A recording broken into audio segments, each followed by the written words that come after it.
l'arbre de la famille royale britannique est l'une des plus complexes des Europes, avec près d'un millénaire d'histoire et des dizaines d'héritiers menant à la reine Elisabeth II. La reine est-elle apparentée au roi Henri VIII? La reine Elisabeth II a cultivé des dizaines de titres au cours de son règne de plusieurs décennies, dont celui de gouverneur suprême de l'Église d'Angleterre, un rôle qui lui confère une institution britannique enracinée dans la monarchie.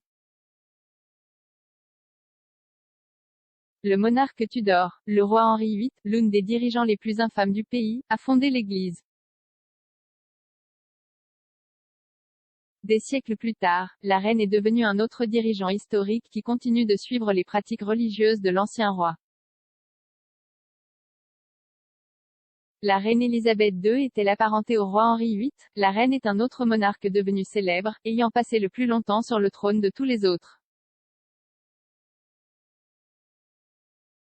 Son homonyme suit la reine Elisabeth I, souveraine de l'Angleterre élisabéthaine qui a présidé le siècle des Lumières et le passage britannique dans ce qui deviendrait finalement les États-Unis.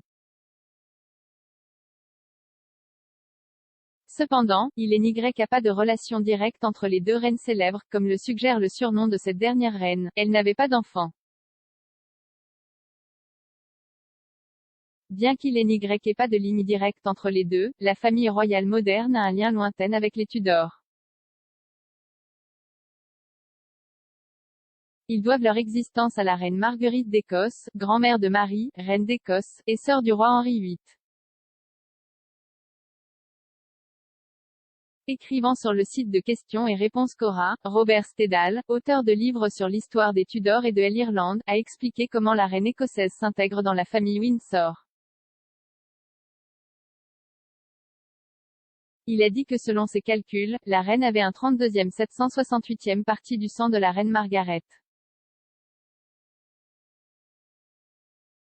Monsieur Stedall a écrit, Élisabeth II descend de la sœur des Henri VIII, la reine Marguerite d'Écosse, la grand-mère de Marie, reine d'Écosse.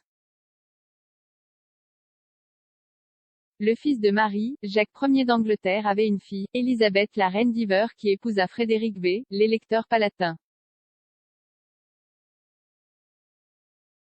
Leur plus jeune fille, Sophia, née en 1630, épousa Ernest Augustus, électeur de Hanovre, et fut nommée pour succéder à la reine Anne afin de fournir une succession protestante anglaise. Bien qu'elle soit décédée avant la reine Anne, son fils, George Lewis, électeur de Hanovre, est devenu George I et est un ancêtre direct du prince William. D'après mes calculs, cela fait des Henri VIII, le 14e grand-oncle de la reine, niveau auquel elle a un 32e 768e partie du sang de la reine Margaret. Le nom de règne de la reine suit directement sa lointaine relation Tudor, mais pas à cause d'elle. Lorsqu'on lui a demandé avec quel nom elle irait en 1952, elle aurait voulu, le mien bien sûr, quoi d'autre?